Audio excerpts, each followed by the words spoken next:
Today's video is going to be about quantity versus quality. It's the eternal debate. Do I create videos that are extremely high quality but very few in number? Or do I create a lot of content where I maybe sacrifice my quality a little bit just so that I can get volume up? Now, we all know the correct answer, right? You know the correct answer? It's both. It's always both. It's never not been both. So to end this argument once and for all, I'm just going to say up front, you need quality and you need quantity. You just do. But that's not realistic, right? We all have our own limitations and abilities to create, certain amount of content or certain amount of quality. So which is more important? That's what people are always dying to know.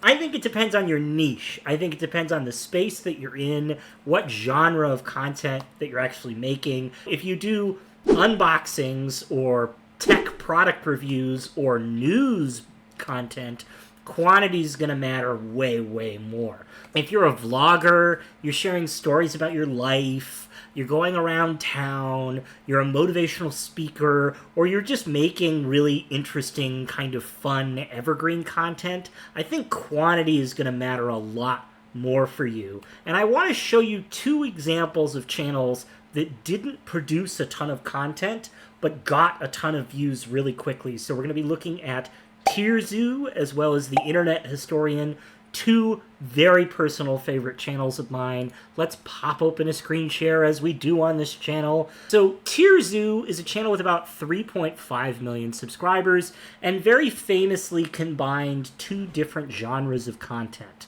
Essentially combining gaming-based content and video game reviews with wildlife. And so it's really a biological channel or a wildlife channel where they talk about essentially how good are frogs at surviving in their biome, an evolution tier list of like what animals are better than other animals. It's a fascinating combination of content. He has nearly 4 million subscribers and only about 80 videos. This guy sort of went viral overnight and grew faster than almost any other YouTube channel in the entire history of YouTube.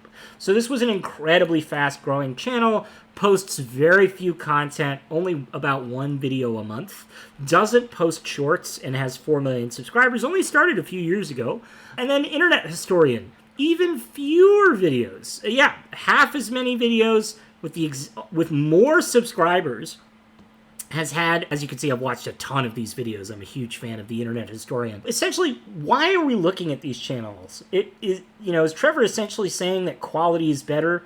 Well, yes and no. These two channels are the exception to the rule, not the rule.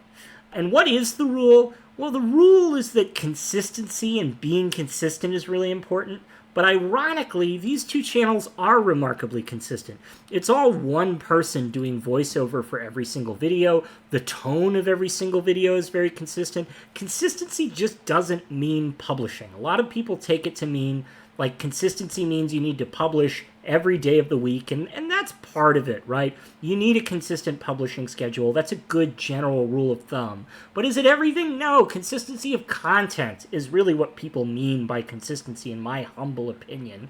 And if you actually go and watch these videos, you'll see that there's some really interesting through lines between both of them in how they make and execute their content. Now, this isn't a channel review, so I'm not going to break down these channels, but if you want to go on Reddit or just search this, I'll put a link in the description. The creator of Tierzoo actually went on Reddit and did an AMA and talked about how he very intelligently promoted his content on various Reddit threads. Strictly Reddit. Here we go. My methodology for getting the first few thousand people to see my videos was strictly Reddit. It works. Post to niche subs. Don't spam r/videos or r/cooking. Post it to important, relevant niche subs. And ironically, the subs that Tierzoo posted to weren't that niche. It's like animals, animal videos. Those are huge niches that have, 1 million followers, but they're more relevant, right? Internet Historian did something similar, but other people shared Internet Historian's content. These two people are the exception to the rule. Tierzoo had an ingenious marketing strategy and a killer niche where he was able to post this incredibly unique and entertaining content on several different Reddit threads, where essentially the videos went viral. Internet historian, other people posted his content on Reddit and social media, and his content got soundbited and clipped up a lot all over social media, and he went viral because other people shared his content. Can you count on that? Do you think that this can happen to you? Well, of course, you should have a promotional strategy for your channel, but the reality of it is, this is very rare. These people are exceptions to the rule. And what I talk about on my channel is not exceptions to the rule, but the rule. That's how consulting works. That's how you give people advice. You give people advice on what usually works most of the time. You know, when we think about rules, I have a great quote for you. Finish this sentence for me. Rules were made to be fill in the blank. Rules were made to be followed, not broken. Most people say rules were made to be broken, but think about why a rule gets made. Rules are there for a reason. It's because a rule that makes sense. There are bad rules, right? There are rules that don't make sense, but a rule that makes sense is generally followed. And rules are made to be followed. They're made to work most of the time.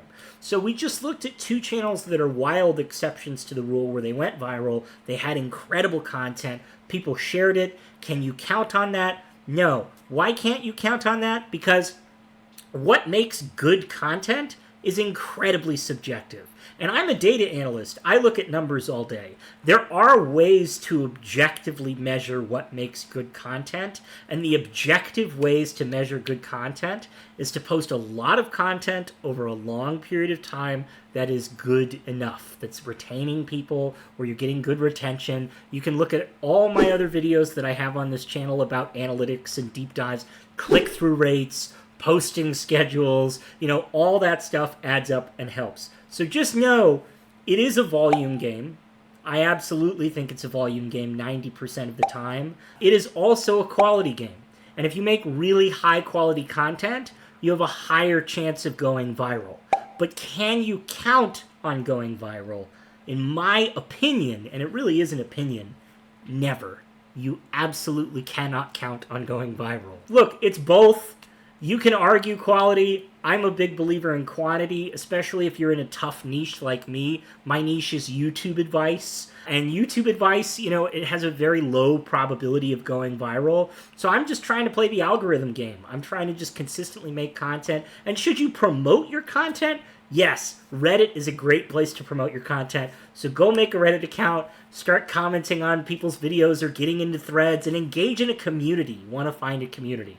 All right, folks, if you enjoyed this video, please hit the subscribe button. And if you're wondering about the scratches on my hand, maybe you saw those earlier, I have an adorable cat. I actually post about my cat a lot on Instagram. And I think I just posted a YouTube short the other day that's like a cute story of my cat, which you're welcome to go check out. But yeah, cats can be mean. I mean, I don't know what to tell you. Have a good one, gang. Bye.